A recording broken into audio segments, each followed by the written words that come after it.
Hey guys, Chad here with you. I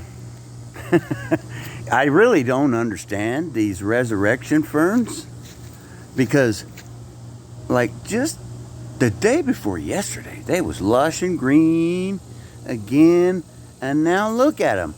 They're withered, brown, and almost like they're dead. But seriously, I think somebody ought to take some time and do some research into these resurrection ferns on these oak trees, because they're truly amazing. I mean, one rain and they will be so lush and green. I mean, it's just unreal.